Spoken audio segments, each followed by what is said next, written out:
Hello dear students, I hope all of you are good at home. Let's start a new topic, conservation of linear momentum. बेटा देखिए ये topic आप unit 4th में भी कर सकते थे लॉज ऑफ मोशन में, लेकिन मैंने यहाँ ये इसलिए कराया क्योंकि सेंटर ऑफ मास का टॉपिक पढ़ने के बाद अगर आप ये करते हैं तो आपको बहुत ज़्यादा कंसेप्ट इजीली क्लियर होंगे, ठीक है।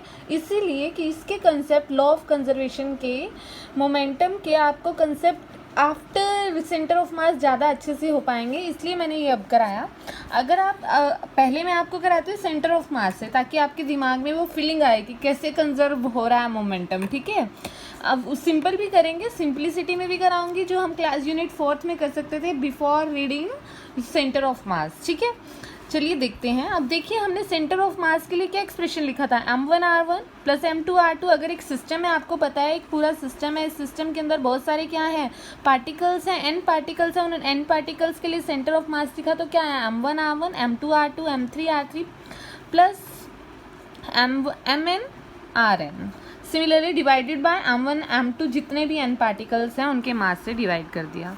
वेलोसिटी निकालते हैं सेंटर इसकी, तो वेलोसिटी कैसे निकलेंगी, इसका डेरिवेशन कर दीजिए विद रिस्पेक्ट टू टाइम। अगर आप डिस्प्लेसमेंट का डेरिवेशन करते हैं विद रिस्पेक्ट टू टाइम तो क्या आता है हमारे पास वेलोसिटी, और वेलोसिटी सेंटर ऑफ मास की क्या होगी m1 v1 m2 v2 m3 v3 mn vn divided by m1 plus m2 dot dot dot mn।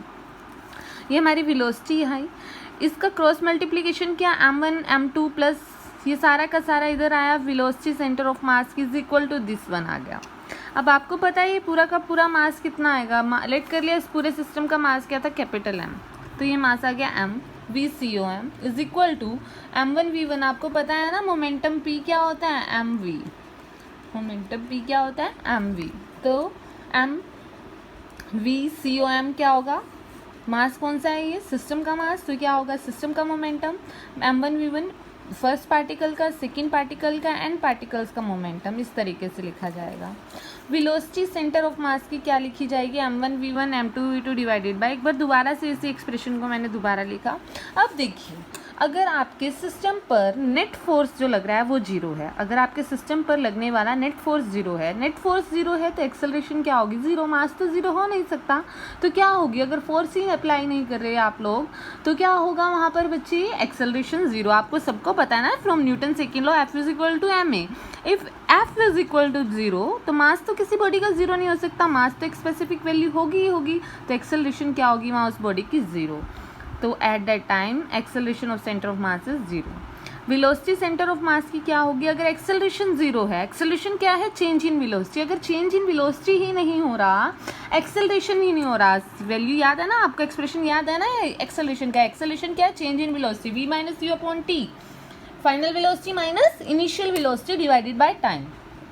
अगर आपकी वेलोसिटी में चेंज ही नहीं हो रहा, अगर आपकी एक्सेलरेशन जीरो है तो क्या होगा आपकी वेलोसिटी क्या होगी वहाँ पर constant, clear. m1 v1 plus m2 v2 dot dot divided by m1 plus m2 is equal to constant. अगर वेलोसिटी कांस्टेंट है यहाँ कांस्टेंट पुट कर दिया इसके इक्वल, अगर वेलोसिटी कांस्टेंट है तो मास टोटल मास भी कांस्टेंट है, m इसके साथ मल्टीप्लाई होकर ये पूरी टर्म क्या हो जाएगी कांस्टेंट। हमारे पास सिर्फ क्या बचेगा m1 v1 m2 v2 plus m1 vn किसके इक्वल आ गया ये कांस्टेंट के इक्वल। m1 v1 क्या है बच्चे आपको पता है, फर्स्ट पार्टिकल का मोमेंटम, सेकंड का पार्टिकल, n पार्टिकल्स का मोमेंटम, टोटल मोमेंटम क्या हो गया कांस्टेंट हो गया। मींस अगर नेट फोर्स जीरो है तो क्या हो रहा है हमारा मोमेंटम कांस्टेंट हो रहा है, पूरा का पूरा सिस्टम का मोमेंटम क्या हो रहा है बच्चे कांस्टेंट हो रहा है। अब देखिए लॉ ऑफ कंजर्वेशन से हमारा क्या मतलब है, ये मतलब है कि अगर पार्टिकल्स का मोमेंटम तो चेंज हो सकता है, इंडिविजुअल पार्टिकल्स के मोमेंटम में तो चेंज आ सकता है, पर पूरे टोटल सिस्टम का मोमेंटम चेंज नहीं होगा। टोटल जो आपका सिस्टम है उसका मोमेंटम कांस्टेंट रहने वाला है, सेम रहने वाला है, क्लियर।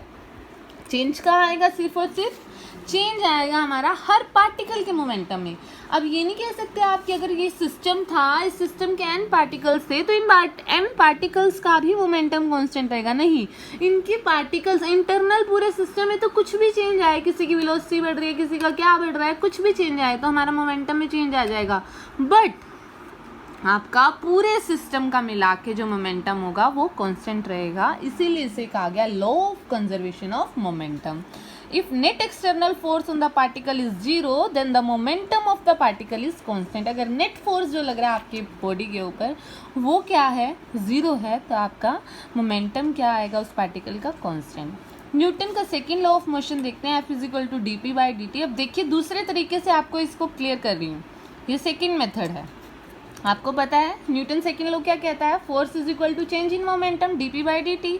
नेट फोर्स क्या है, जीरो। कब, जब चेंज, अगर नेट फोर्स जीरो है तो चेंज इन मोमेंटम जीरो होगा। चेंज इन मोमेंटम जीरो है तो मतलब मोमेंटम क्या है, कांस्टेंट है। ठीक है, मोमेंटम कांस्टेंट आ गया। अब इसके बेस पर यही बताना था हमें, मोमेंटम क्या है, सिस्टम का कांस्टेंट रहता है। अब इसके बेस पर कुछ न्यूमेरिकल्स करते हैं। आप लोग तो बहुत इंटरेस्टेड होते हैं ना सब बच्चे न्यूमेरिकल्स करने में, क्योंकि वहीं से तो दिमाग खुलता है। चलिए न्यूमेरिकल्स पे आते हैं। फर्स्ट न्यूमेरिकल देखिए, एक रेडियो एक्टिव न्यूक्लियाई लिया। अब इस रेडियो एक्टिव न्यूक्लियाई लिया तो इसमें से कुछ पार्टिकल्स, अल्फा पार्टिकल्स बाहर आए।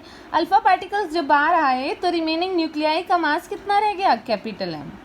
अब जब रिमेनिंग न्यूक्लियाई का मास m रह गया और ये अल्फा पार्टिकल जो बाहर आए ये किस वेलोसिटी से आए, v वेलोसिटी से, और इनका मास क्या था, m। What is the velocity of remaining nuclei, ये जो रिमेनिंग न्यूक्लियाई है इसकी वेलोसिटी क्या होगी, फाइंड आउट कीजिए। कैसे फाइंड आउट करेंगे, अब देखिए आपने जब पूरा ही अल्फा पार्टिकल लिया, इसके ऊपर नेट फोर्स तो जीरो है, कोई फोर्स नहीं लग रहा। कोई फोर्स नहीं लग रहा तो इनिशियल मोमेंटम किसकी इक्वल होगा, फाइनल मोमेंटम के, है ना। इनिशियल, अगर नेट फोर्स ही नहीं लग रहा है इस बॉडी के ऊपर, कोई फोर्स नहीं अप्लाई कर रहे हैं आप नेट, तो क्या होगा, इनिशियल मोमेंटम किसके इक्वल होगा, फाइनल मोमेंटम के। अब इनिशियली तो बॉडी यहीं खड़ी है, किसी वेलोसिटी से मूव नहीं करी, इनिशियली तो इस वेलोसिटी की कोई भी वेलोसिटी नहीं है, इनिशियल वेलोसिटी तो जीरो हो गई। अब जब आफ्टर अल्फा पार्टिकल्स के डिके होने के बाद, आफ्टर डिके इन दोनों ने कोई ना कोई वेलोसिटी अटेन कर लिया। अल्फा पार्टिकल की वेलोसिटी v हो गई m/v। लेट कर लिया जो हमारा बड़ा रिमेनिंग न्यूक्लियाई है उसकी वेलोसिटी क्या है, u। ठीक है, अब देखिए, अब अल्फा पार्टिकल जो यहाँ से बाहर आया वो इस साइड, इस वेलोसिटी इधर मूव कर रहा है, इस डायरेक्शन में, और जो हमारा रिमेनिंग न्यूक्लियाई कैपिटल M मास का है वो इधर मूव कर रहा है। ठीक है, तो हमारे पास क्या रह जाएगा, mv क्या है, न्यूक्लियाई का momentum minus capital M into remaining nuclei. ये तो क्या था हमारा अल्फा पार्टिकल्स का, माइनस रिमेनिंग न्यूक्लियाई का मोमेंटम। इनिशियल मोमेंटम तो है ही नहीं बच्चे, क्योंकि वेलोसिटी है ही नहीं। फाइनल मोमेंटम की बात करें तो अल्फा पार्टिकल के पास अपना एक मोमेंटम है, और वो मोमेंटम कितना है, इसका मास m है, वेलोसिटी है, ये इसका मोमेंटम हो गया। माइनस करेंगे क्यों, क्योंकि ये जो हमारा रेडियो एक्टिव न्यूक्लियाई, जो रिमेनिंग न्यूक्लियाई है वो दूसरी डायरेक्शन में जा रहा है, इसका मास m था इस वेलोसिटी से। अब यहाँ से हमें किसकी वेलोसिटी निकालनी है, यू निकालना है हमें, किसकी, रिमेनिंग न्यूक्लियाई की वेलोसिटी, वो क्या होगी, mv/m। Clear dear students, is it clear. कर सकते हैं ऐसे ऐसे न्यूमेरिकल्स और आप। चलिए कल बाकी के numericals law of conservation of momentum पर हम डिस्कस करेंगे। आज आप इससे ध्यान से पढ़िए बच्चा, और वीडियो सुनने के बाद एक बार आप थोरली बुक में से पढ़िए। मुझे उम्मीद है आपको बहुत अच्छे से क्लियर हो जाएगा। अब आप दोनों तरीके से कर चुके हैं, सेंटर ऑफ मास की भी और normal second law of motion से भी। Clear, thank you.